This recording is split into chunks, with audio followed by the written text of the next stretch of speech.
반갑습니다. 제가 마지막으로 우리 교회에서 말씀을 전했던 게 한 5개월 전이더라고요. 8월 마지막 주였는데 또 이렇게 또 귀한 기회를 얻게 돼서 많이 부족하지만 섰습니다. 그렇지만 저희 부족한 부분을 이제 여러분 속에 내주하고 계시는 성령님께서 각 사람의 부족한 부분을 다 충만하게 채우실 줄로 믿습니다. 여러분 오늘 우리가 방금 읽은 이 본문은 사도행전에 등장하는 바울의 마지막 설교인데 그 중에서도 가장 중요하고 핵심적인 내용이에요.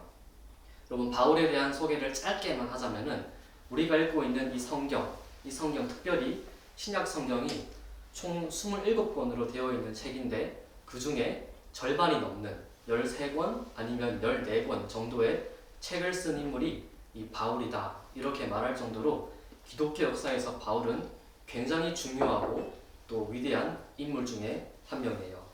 바울은 이 예수 믿는 사람들을 원래는 박해하고 비박했던, 그래서 감옥에 넘기는 그런 역할을 했던, 그가 고백한 대로 비방자요, 박해자요, 폭행자였으나 예수를 이제 인격적으로 만난 이후에는 예수께서 세우신 사도로서 열방과 민족을 누비면서 복음을 증거하게 됩니다.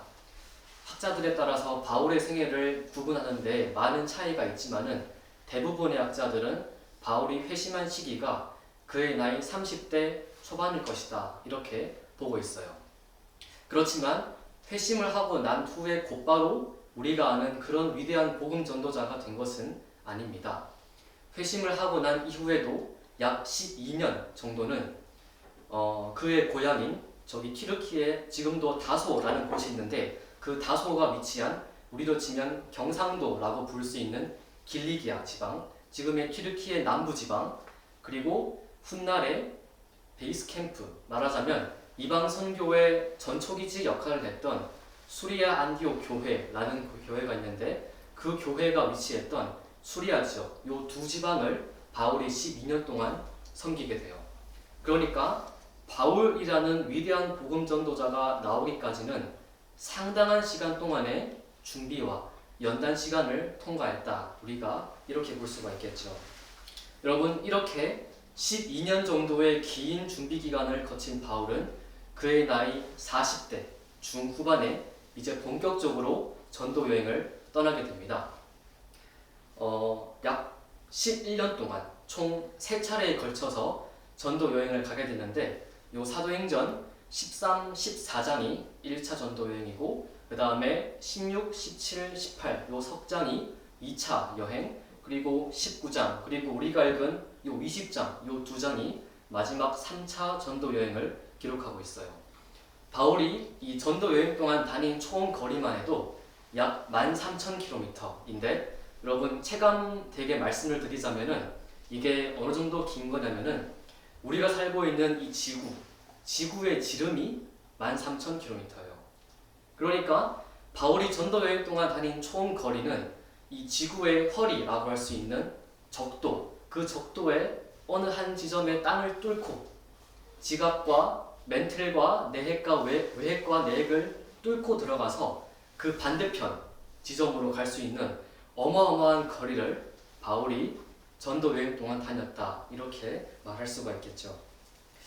오늘 이제 우리가 보게 될 24절이 포함된 17절부터 35절까지는 이러한 전도 여행의 대장정을 마무리하면서 바울이 하는 마지막 고별 설교입니다.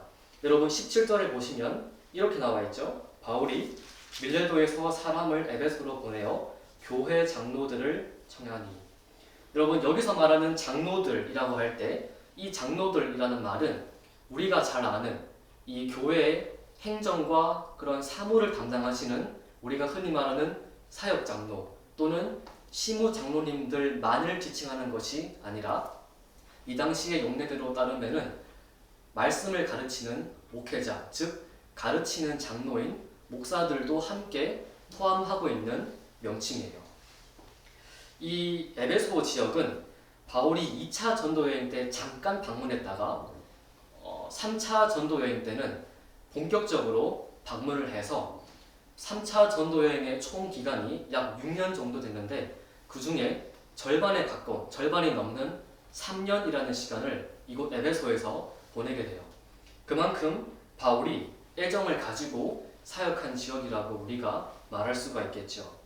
바울은 이곳 밀레도가 에베소에서 조금 떨어진 남쪽에 위치한 지역인데 이곳 밀레도에서의 고별 설교를 끝으로 22절에 나오듯이 성령에 매여서 예루살렘으로 가게 됐는데 그 전에 자신이 그토록 사랑하고 아끼던 에베소 교회 대표들을 모셔놓고 자신의 유언과 같은 마지막 설교를 하고 있는 것이죠. 사실 오늘 말씀은 교회를 오래 다닌 분들이라면 한 번쯤은 들어보았을 굉장히 유명한 구절이고 또 많은 사람들이 그래서 암송도 많이 하는 그런 사랑받는 구절이에요. 오늘 우리가 이 말씀을 살피면서 바울의 이 유언과 같은 고백이 우리 모두의 신앙 고백으로 승화되기를 기대해 봅니다.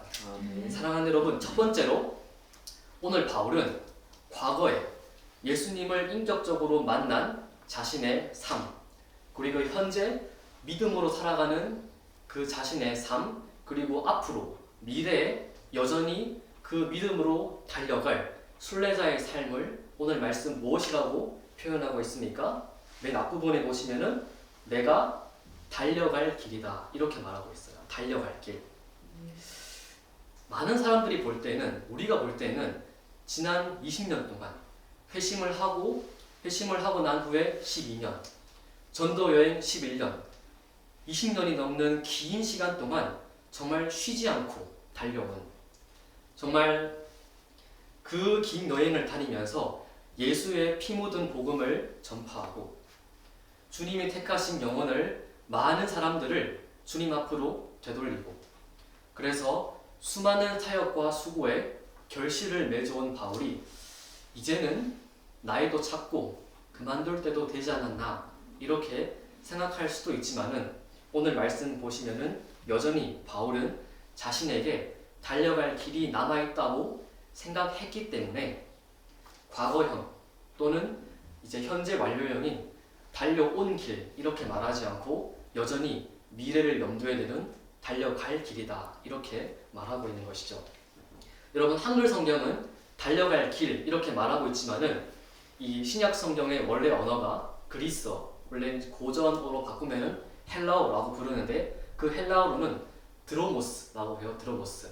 여러분이 드로모스라는 단어는 원래 정확한 뜻은 우리가 이 4년마다 한 번씩 열리는 전 세계인의 스포츠의 장, 올림픽의 꽃이라고 할 수 있는 마라톤, 그 마라톤에 마라토너들이 달리는 트랙 위를, 그 트랙을 이 드로모스라는 단어로 표현해요.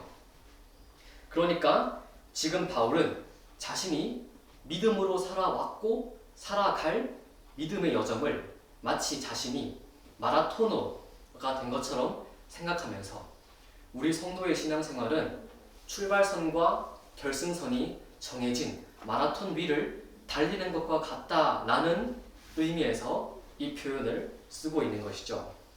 여러분, 이 드로모스라는 단어가 신약 성경에 총 3번 등장하는데 오늘 말씀에 2번째로 등장하고 마지막 3번째로 등장하는 부분이 디모데 후서예요.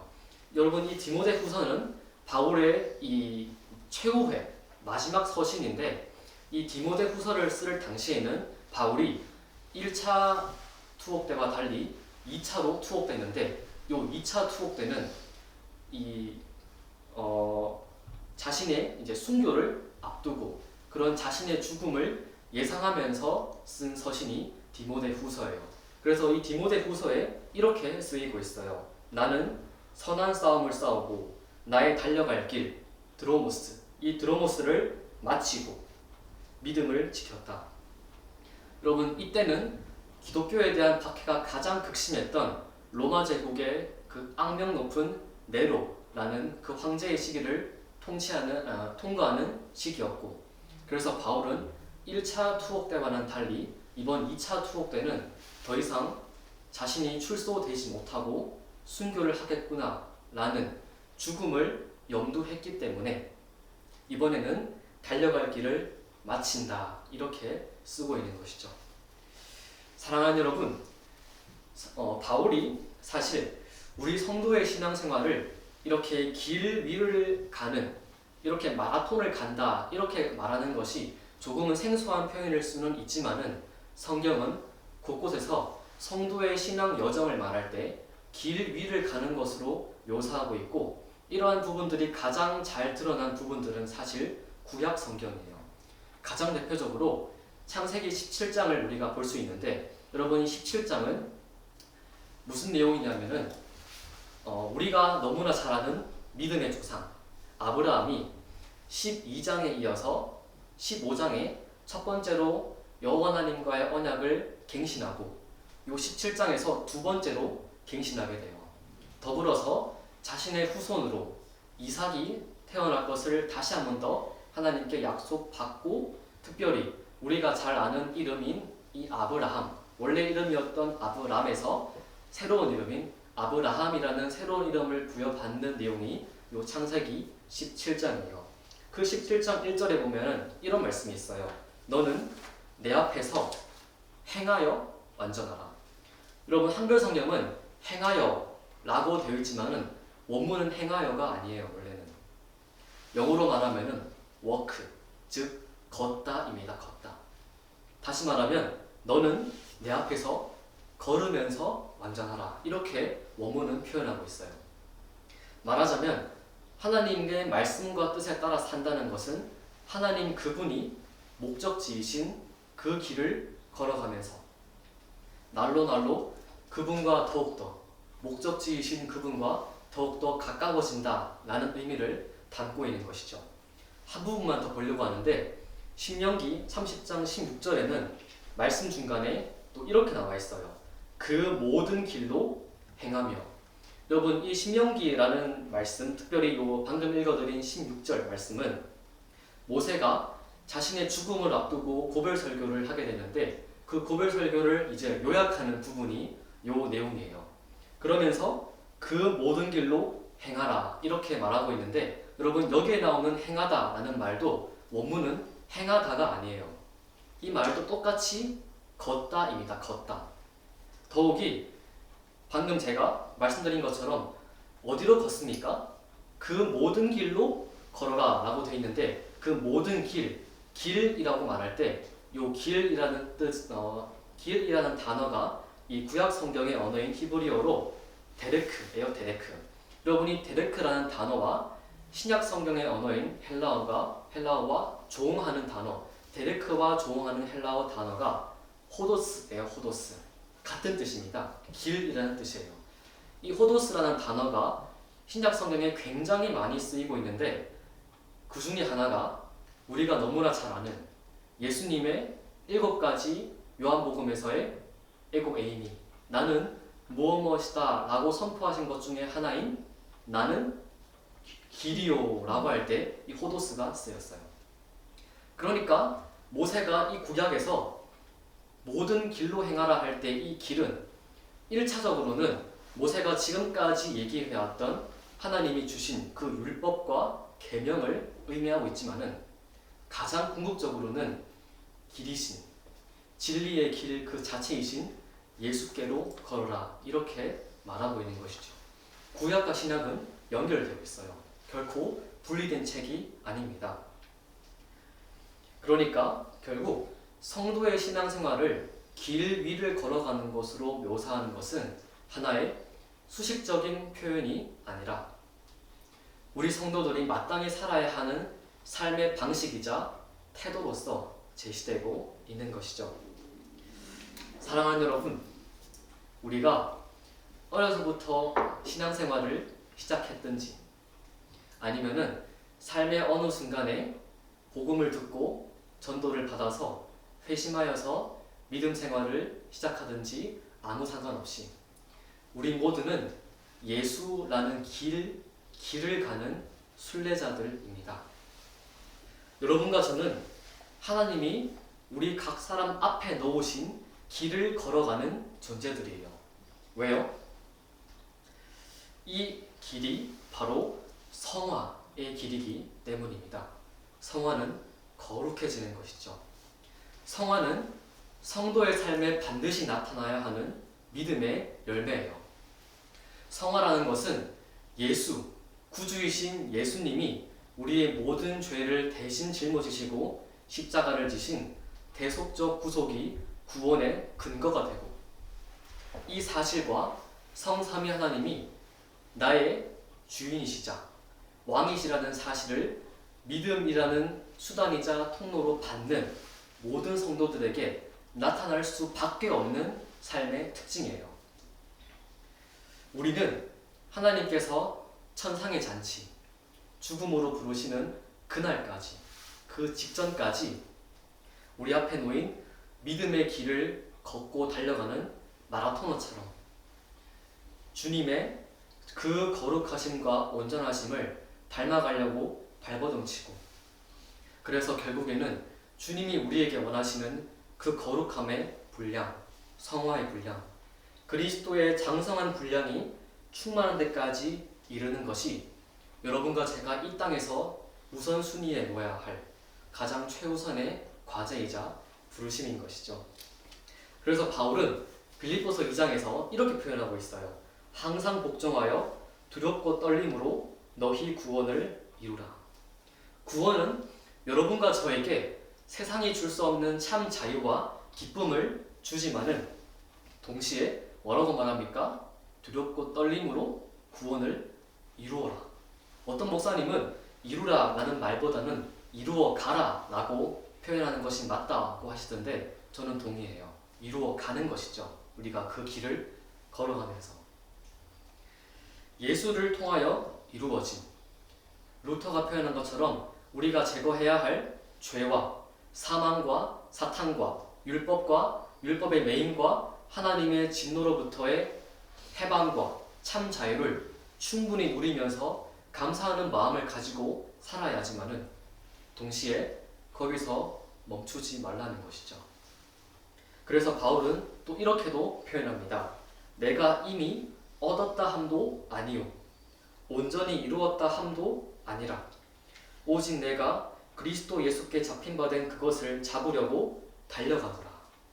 온전함을 이루어가는 성화의 구원 없이 난 구원받았으니까 어떻게 살아도 상관없다, 이렇게 말한다면 여러분은 구원을 제대로 이해하는 것이 아닙니다. 우리 예수님 분명히 말씀하시기를 당신이 재림하시는, 다시 오시는 그날에 각 사람이 행한 대로 부응하시겠다, 이렇게 말씀하셨어요. 우리가 구원에서 낙오될 바를 두려워하는 그런 막연한 두려움과 무서움도 경계를 해야겠지만은 동시에 정말 서슬퍼런 그런 추상 같은 공의와 동시에 무한한 사랑을 동시에 지니신 하나님 앞에서 범사를 행하는 경건함, 그 경건함은 우리가 반드시 가지고 살아야 해요. 그것이 올바르고 바른 신앙생활입니다.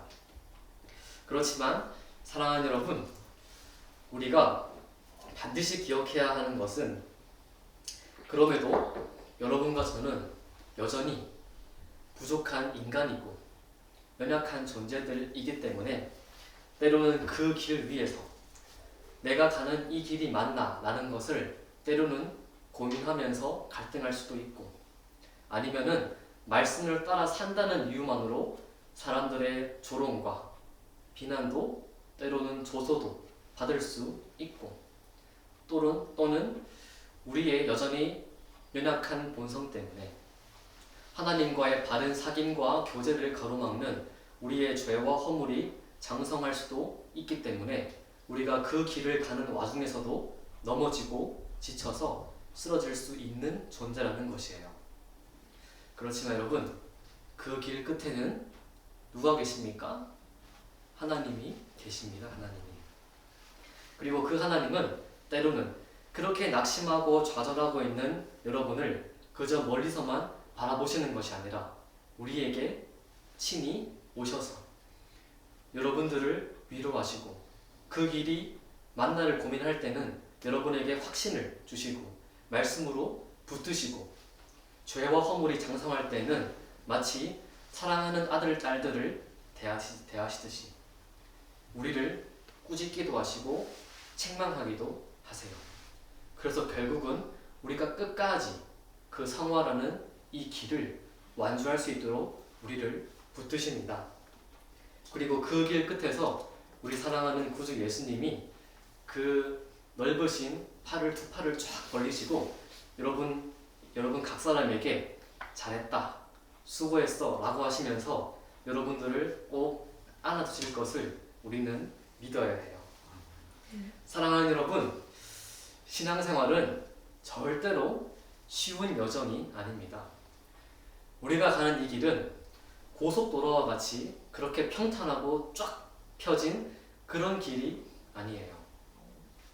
때로는 비포장 도로같이 고난과 아픔도 겪어야 하고 사람들의 시선도 받아내야 하지만은 여러분, 우리는 그 길을 걸어야 합니다. 왜요? 그 길은 창조주이시고 모든 만물의 주인이신 전지전능하신 하나님이 참신이신 그분이 설계하신 길이기 때문에 가장 복되고 선한 길이기 때문이지요. 바울이 로마서에서 표현한 것처럼 그렇게 비록 너무나 힘들고 지치고 넘어질 수는 있지만은 그렇게 하나님을 의지하면서 걸어가는 모든 성도들을 그분은 절대로 부끄럽게 만들지 않으시기 때문입니다. 때로는 걷고 달리는 힘겨운 여정을 하기 때문에 지치고 넘어지고 쓰러질 수는 있지만은 우리는 그때 거기서 그 자리에서 계속 주저앉고 있는 것이 아니라 창조주이시고 우리의 왕이신 주님을 의지해서 우리의 힘으로만 하는 것이 아니기 때문에 그 선한 이의 능력을 의지해서 일어나야 합니다. 시편 84편 5절에 이런 말씀이 있어요. 주께 힘을 얻고 그 마음에 시온의 대로가 있는 자는 복이 있나이다. 하나님이 좌정하시는 성전, 그 성전이 있는 곳이 바로 시온산인데 그 시온산을 삶의 표대, 목적지로 두고 하나님을 사모하면서 그분께 날로 힘을 얻고자 사모하는 모든 이들은 복이 있다 라고 시인은 말하고 있는 것이죠. 여러분과 제가 오늘 우리의 발 앞에, 우리의 삶 앞에 달려갈 길이 있다라는 것을 알고 항상 우리의 마음이 하나님께로 향해 있기를 소원해요. 여러분, 두 번째로 바울은 이러한 신앙의 길을 걸어가면서 동시에 우리에게 주어진 과제가 하나 있다 이렇게 말하고 있는데 오늘 말씀 중간에 한번 보세요. 뭐라고 나와 있습니까? 주 예수께 받은 사명 곧 하나님의 은혜의 복음을 증언하는 일이다 이렇게 말하고 있어요. 제가 오늘 말씀의 제목을 성도 사명으로 걷다 이렇게 제가 정했는데 우리 성도의 신앙생활에는 항상 두 가지가 따라가요. 두 가지. 첫 번째로 하나님의 말씀인 규례와 그 뜻에 따라 계시의 말씀대로 살면서 예수님의 발자취와 그분의 성품을 닮아가는 것이 첫 번째라면 두 번째로 그렇게 그 길을 걸어가는 와중에 하나님이 각 사람에게 부여하신 소명 또는 사명을 수행함으로써 그분의 살아계심을 열방과 민족에게 드러내고 그래서 그분의 빛을 받은 자로서 그 빛을 사람들에게 다시 드러내는 우리가 흔히 말하는 소금과 빛이 되는 삶, 이 두 가지가 반드시 따라가요. 사랑하는 여러분, 성경은 분명히 말하기를 하나님은 여러분과 저에게 우리가 이 땅에서 수행해야 할 사명을 반드시 주셨어요. 우리는 그저 이 세상에 우연히 던져진 그런 존재가 아닙니다. 이 다윈의 이 진화론의 영향을 받은 세상은 사람의 존재 이유가 뭐냐? 라고 물으면은 우주의 어떤 작용으로 우연이다. 이렇게 말하고 존재의 생멸을 말하는 이 윤회 사상의 영향을 받은 불교는 사람의 존재 목적이 무엇입니까? 라고 물으면은 네가 전생에서 네 업보를 청산하지 않고 득도를 못했기 때문에 다시 태어난 것이다. 이렇게 존재의 목적을 말하지만은 기독교는 절대로 동의하지 않습니다. 기독교는 사람의 존재성에 뚜렷한 목적을 부여하는 진리를 말하고 있어요. 빌립보서에 보면은 바울이 이렇게 말하는 대목이 있어요. 너희 안에서 행하시는 이는 하나님이시니 자기의 기쁘신 뜻을 위하여 너희에게 소원을 두고 행하게 하신다. 뭐라고 말합니까? 우리 안에서 행하시는 이 하나님이 우리의 삶을 이끌어 가시는데 그 하나님이 여러분과 저에게 이 땅에서 행할 그분의 소원을 우리 속에 품게 하시고 그 품은 소원을 우리가 행하게 하신다는 거예요. 왜요? 자기의 하나님의 기쁘신 뜻을 위하여 그렇게 하신다는 거예요. 존재 목적이 뚜렷합니다. 바꿔 말하면 그분의 거룩한 속성과 살아계심, 즉 그분의 영광이 드러나는 그 목적을 위해서라는 것이에요. 그래서 우리가 너무나 잘 아는 것처럼 우리 개신교, 특별히 이 장로교 선배들이 17세기에 만든 교회 문건들이 상당히 많이 있는데 그 중에 하나인 이 웨스트민스터 소요리 문답 제1문 사람의 존재 목적을 무엇이라고 말합니까? 사람의 제일 되는 목적은 하나님을 영원롭게 하는 것이다. 이렇게 말하고 있는 것이죠.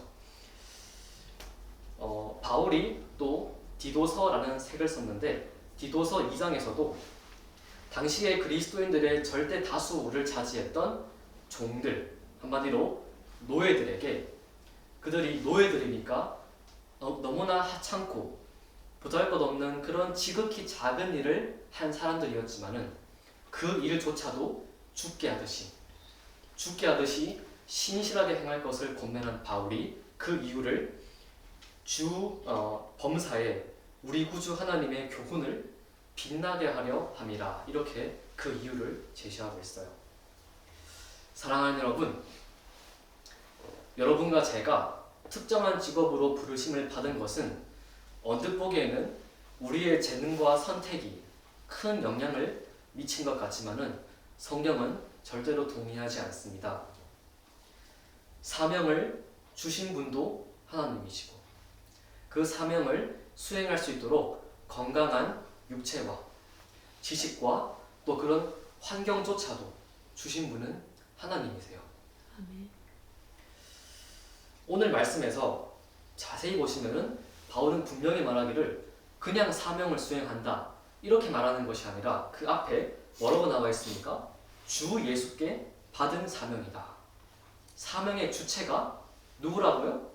하나님이시라는 것이죠. 하나님. 공부를 제 아무리 뛰어나게 한다거나 좋은 직업을 가지고 있다고 하더라도 오늘 밤에 그 주님이 목숨을 거두어 가시면은 우리는 아무것도 아닙니다. 그렇죠?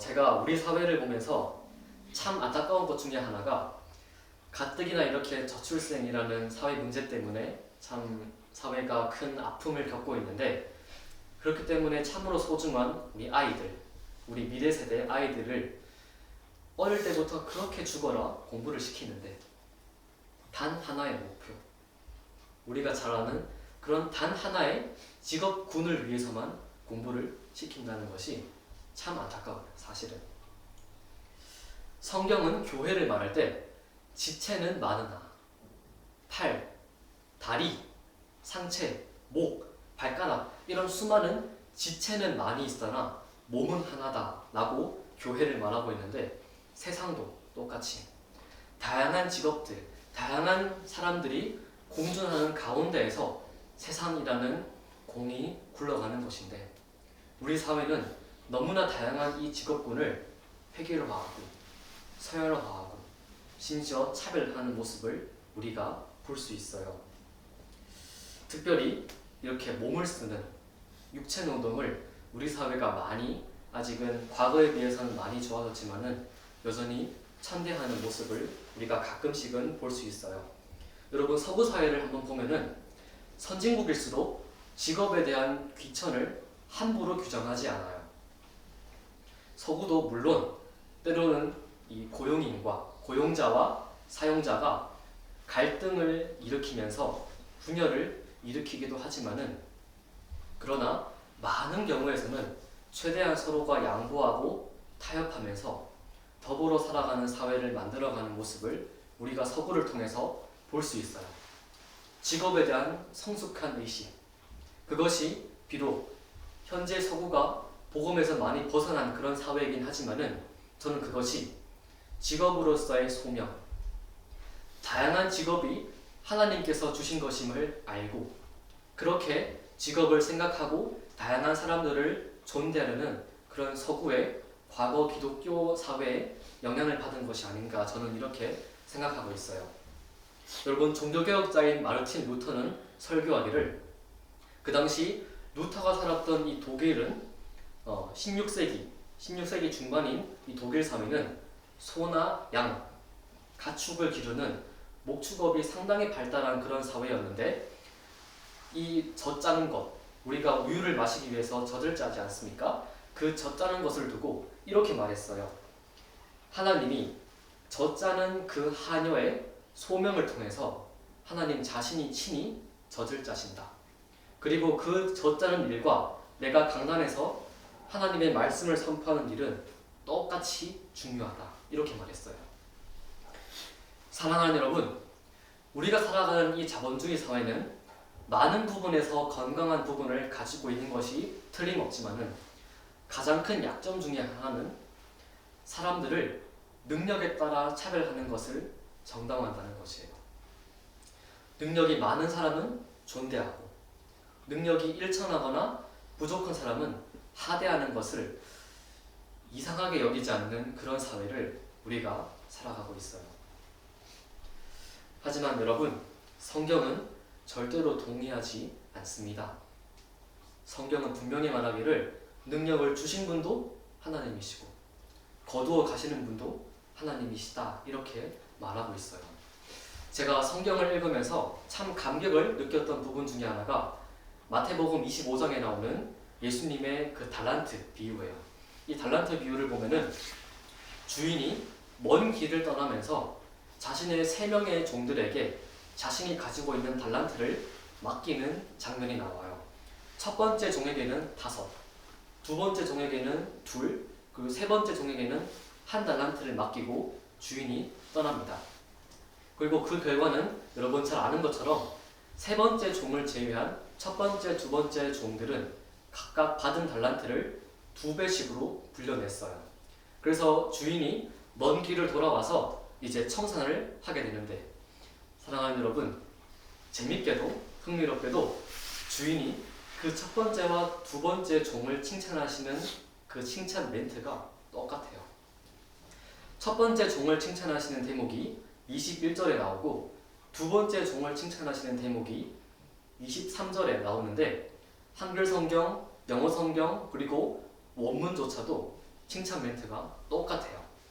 여러분, 우리가 볼 때는 첫 번째 종, 조금이라도 더 많이 받아서 더 많이 불린 사람이 그래도 조금 덜 받은 사람보다 더 좋은 칭찬 받아야 하는 것 아닌가, 작은 선물이라도 하나 줘야 되는 거 아닌가, 이렇게 생각할 수 있지만은 주인은 첫 번째, 두 번째 종 똑같이 칭찬하세요. 왕이신 여러분, 이 마태복음은 왕으로 오신 예수님을 유대인들을 대상으로 썼기 때문에 왕으로 오신 예수님을 묘사하고 있지 않습니까? 왕이신 예수님의 시각에서 볼 때 우리는 능력이 많든 적든 다 똑같은 사랑받는 자녀라는 것이에요. 그분은 외모를 따라서 사람을 차별하시는 분이 아니십니다. 우리가 매사에 주어진 위치에서 할 수 있는 데까지 최선을 다하고 힘을 다하고 우리의 재능을, 온갖 재능을 다 써야겠지만은 우리가 반드시 기억해야 할 것은 주신 분도 왕이시고 거두시는 분도 왕이시기 때문에 우리는 자랑할 것이 아무것도 없습니다. 사랑하는 여러분, 여러분 중에 사랑하는 여러분, 이렇게 주인이신 예수님이 바울 자신에게 주신 사명을 오늘 말씀 뭐라고 표현하고 있습니까? 뒤에 보면은 곧 하나님의 은혜의 복음을 증언하는 일이다, 이렇게 말하고 있어요. 복음을 증언하는 일, 바울은 이것을 자신이 살아가는 존재의 목적이자 이유로 규정했다는 것이죠. 여러분 중에 바울이 이렇게 표현한 것을 보면서 바울은 그렇게 목사로 아니면 선교사로 부르심 받았고 나는 일반 직종으로 부르심 받았으니까 나에게는 상관없구나, 이렇게 생각하면서 안도의 한숨을 내쉰다면은 여러분은 성경을 바르게 이해하는 것이 아닙니다. 성경은 모든 세대, 시대를 불문하고 나이, 성별, 계층, 지식, 능력 아무 상관없이 우리 모든 성도들에게 동일하게 하시는 음성이에요. 여러분, 바울의 생애를 한번 잘 떠올려 보세요. 바울의 생애. 바울이 복음 전도만 하고 다른 어떤 것도 안 했습니까? 아닙니다. 아니죠. 요 사도행전 18장에 보면은 어떻게 나와 있냐면은 바울이 로마에서 건너온 아굴라와 브리스길라 부부의 직업, 생업과 똑같은 텐트 메이커, 그러니까 장막을 만드는 일을 했다라고 사도행전 18장에 나와 있어요. 그럼 어떤 분들은 이렇게 말할 수도 있겠죠. 그럼 바울이 그 일을 부업으로, 본업이 아니라 부업으로, 아니면은 복음 전도만 하니까 너무 심심해서 소일거리로 했나 보다, 이렇게 말할 수도 있지만은 여러분, 바울이 데살로니가 후서라는 책에 보면은 이렇게 썼어요. 누구에게서든지 음식을 값없이 먹지 않고 오직 수고하고 애써 주야로 일함은 너희 아무에게도 폐를 끼치지 아니하려 함이니 우리에게 권리가 없는 것이 아니요 오직 스스로 너희에게 본을 보여 우리를 본받게 하려 함이라, 이렇게 나와 있어요. 자신이 전도 여행을 다니면서 자신이 개척한 그 교회들에서 개척자라는 직분과 특별히 사도라는 권리를 이용해서 그 교회 사람들에게 충분히 재정적이고 또는 물질적인 후원을 받을 수 있었음에도 불구하고 바울은 그것을 거절하면서 오히려 성도들에게 본을 보이기 위해서 난 일체 그런 지원 안 받겠다, 그러면서 자신의 생업으로서 텐트 메이커, 그 장막 만드는 일을 했다는 것이에요. 물론 우리가 살아가는 지금 시대의 목회자분들과는 좀 다르죠. 물론 이거는 시대의 변화에 따라 현재 목회자분들이 목양하는 데 전념하고 특별히 하나님의 말씀인 이 성경을 연구하고 전념하는 데에 집중할 수 있도록 이 교회에 모인 헌금의 일정 부분을 떼서 목회자들을 직접적으로 지원하고 있지요. 그렇지만 여러분, 성경은 참으로 세심하고 오묘합니다.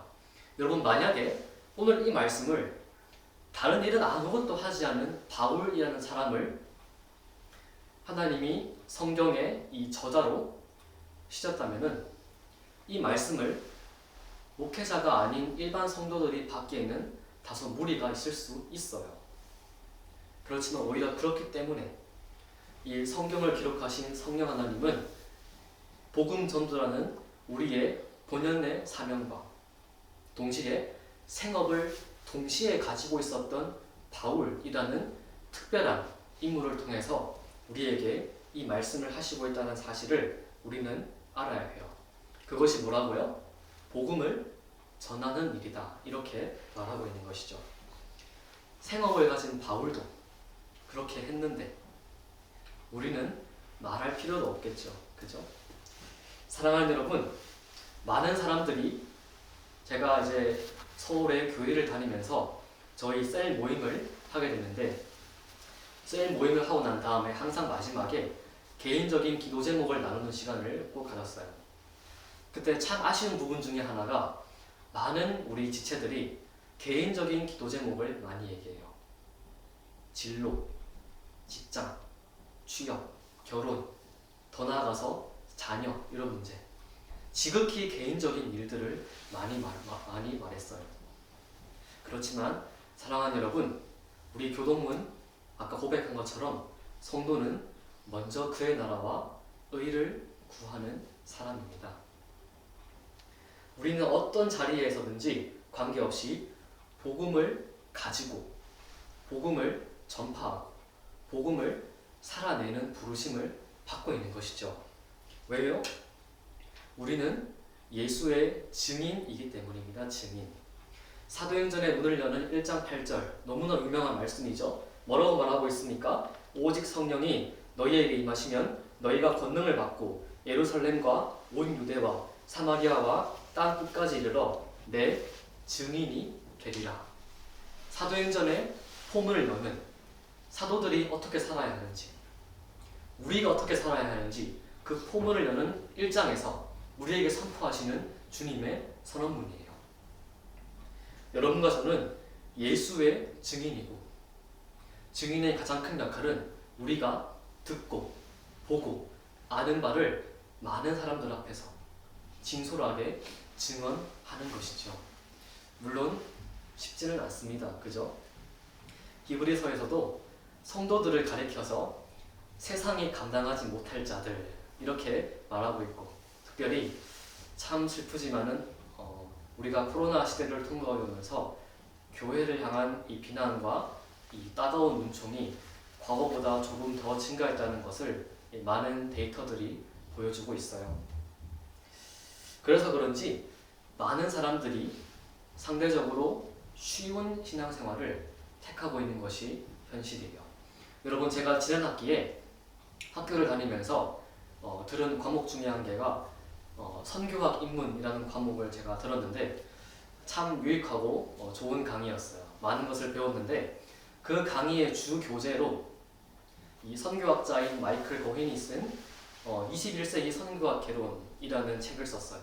그 책에 보면은 도시 선교, 우리가 살고 있는 이 도시, 지구촌의 인구의 약 90%, 상당히 많은 사람들이 살고 있는 이 도시를 어떻게 선교할 것인가 라는 주제를 저자가 다루고 있는 대목이 있는데, 그때 하나의 수치를 제시하면서 이 선교의 현실을 보여주고 있어요.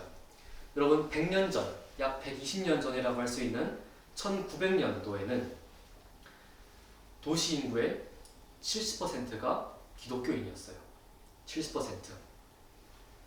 그런데 약 100년이 지난 2012년에 그때보다 산업화는 더 많이 됐고, 그래서 도시는 더 많이 생겼고, 도시로 몰리는 사람도 더 많이 생겼기 때문에 도시 인구는 폭발적으로 성장했음에도 불구하고 2012년에는 도시 인구의 40%가 기독교인이다 이렇게 말하고 있어요. 그러면서 저자가 여러 가지 이유를 제시하지만은 핵심 이유는 이렇게 말하고 있어요. 특히 도시로부터 탈출하는 기독교인들이 있기 때문이다. 이러한 기독교인들의 도시 이탈은 도시 근교에서 좀 더 평안한 생활 방식을 유지하고자 하는 욕구의 결과로 나타난 현상이다. 이렇게 말하고 있어요. 많은 사람들이 그 도시 생활의 분주함, 고되고 지친 그 삶을 너무나 사람들이 실증을 느끼기 때문에 신앙에 조금 더 편리한 신앙생활을 위해서 도시 근교로 아예 이사를 가버리거나 아니면은 아예 전원 생활을 택한다. 저자는 이렇게 이 책에서 말하고 있어요. 그렇지만 여러분, 하나님은 우리가 능히 주의 일을 감당할 수 있도록 우리에게 힘을 주시고, 그 힘은 그저 우리에게 오는 것이 아니라 가만히 앉아있으면 들어오는 그런 능력이 아니라 우리가 모든 일에 힘들고 어렵지만은 기도와 간구로 주님의 능력을 구하고 복음을 품에 안고 살 때, 그리고 그 복음을 몸으로 살아낼 때 하나님은 우리를 기뻐하신다. 성경은 이렇게 말하고 있어요. 사랑하는 여러분, 마지막으로 짧게 하나만 더 볼까요? 오늘 말씀을 보면은 특별히 바울의 전도 여행을 아시는 분들이라면은 오늘 말씀에 보면은 바울의 입에서 쉽게 나오기 힘든 단어 하나가 등장한다는 것을 발견할 수 있어요. 뭘까요? 오늘 말씀 중간에 보면은 은혜라는 단어가 등장해요. 은혜. 여러분, 은혜가 뭡니까? 아까 목사님도 예배 초에 기도하셨지만은 은혜가 뭡니까? 은혜는 아무런 대가를 요구하지 않는, 우리가 한 일이나 공로나 아무런 주님 앞에 그럴싸한 일을 한 것이 일천함에도 아무것도 없음에도 불구하고 우리가 아무리 발버둥 치고 노력해도 그분에게 전혀 영광이 되지 않음에도 불구하고 그분이 당신의 아들, 딸들을 너무나 사랑하시는 그 지극히 큰 사랑이 드러나는 하나님이 우리에게 거저 주시는 선물이 은혜입니다. 은혜. 여러분, 우리가 보통 어떤 사람이 어떤 일이 생겨서 하나님의 은혜입니다 라는 말을 쓰면은 그 사람에게 뭐 큰 어려움 없이 좋은 일 생겼구나 이렇게 막연하게 생각을 하기 쉽지만은 여러분, 저는 오늘 이 바울의 용례를 보면서 동의할 수가 없습니다. 여러분, 바울의 입에서 이 은혜라는 말이 쉽게 나올까요? 저는 그렇지 않다고 봐요. 1차 전도 여행 중에는 복음을 전하러 갔던 루스드라라는 지역의 시민들이 복음을 거역하면서 바울에게 그 돌을 들어서 던지는 장면이 나와요. 그래서 그 볼을 맞고 쓰러진 바울이 미동도 하지 않자 바울의 몸을 건져서 성 밖으로 내던져요. 2차 전도 여행 중에는 빌립보라는 지역을 방문했다가 그곳에서 귀신을 쫓는 그런 사역을 했다가 사람들에게 억울하게 고발을 당해서 매질을 당하고 함께 갔던 동료인 실라와 함께 감옥에 갇히게 돼요. 3차 전도 여행 중에는 에베소, 바울이 그렇게 애정을 가지고 사역했던 에베소인데도 불구하고 하나님만이 참신이시다, 그렇게 음란하고 다양한 이방신을 섬겼던 에베소에서 하나님만이 참신이시다 이렇게 말했다가 그 말을 듣고 격분한 에베소 시민들이 바울을 사방으로 우겨쌈을 하는 그런 장면이 사도행전에 나와 있어요. 이 외에도 수많은 고난과 아픔을 전도 여행 중에 당했는데 여러분, 바울이 3차 전도 여행 중에 쓴 서신 중에 한 개가 고린도 후서예요. 거기에 보면은 이런 말씀이 되어 있어요. 내가 수고를 넘치도록 하고 옥에 갇히기도 더 많이 하고 매도 수없이 맞고 여러 번 죽을 뻔하였더니 유대인들에게 40에서 하나 감한 매를 5번 맞았으며 3번 태장으로 맞고 1번 돌로 맞고 3번 파선하고 일주야를 깊은 바다에서 지냈으며 여러 번 여행하면서 강의 위험과 강도의 위험과 동족의 위험과 이방인의 위험과 시내의 위험과 광야의 위험과 바다의 위험과 거짓 형제 중에 위험을 당하고 또 수고하며 애쓰고 여러 번 자지 못하고 줄이며 목마르고 여러 번 굶고 춥고 벌벗었노라. 이 모든 일을 왜 당했다고요? 복음 때문에. 자신은 그저 하나님이 자신에게 주신 그 사명, 가장 선하다고 할 수 있는 복음을 전파하는 사역을 했을 뿐인데도 이런 아픔을, 시련과 고난을 통과했다는 것이에요. 그럼에도 오늘 바울은 이 복음을 뭐라고 표현하고 있습니까? 은혜의 복음이다 이렇게 말하고 있어요. 사랑하는 여러분, 여러분은 은혜가 뭔지 아십니까? 이 은혜라는 것, 우리 성도의 신앙생활에 은혜가 없이는, 처음부터 끝까지 은혜가 없이는 아무것도 돌아가지 않는 그 은혜, 여러분 뭔지 아십니까?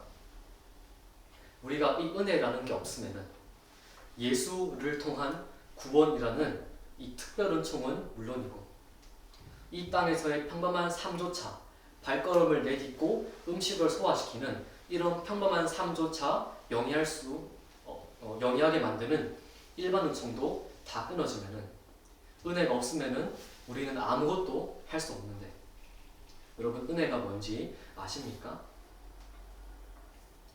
바울은 이 생명보다 소중한 은혜를 알고 있었기 때문에 오늘 말씀 끝부분에 뭐라고 나와 있죠?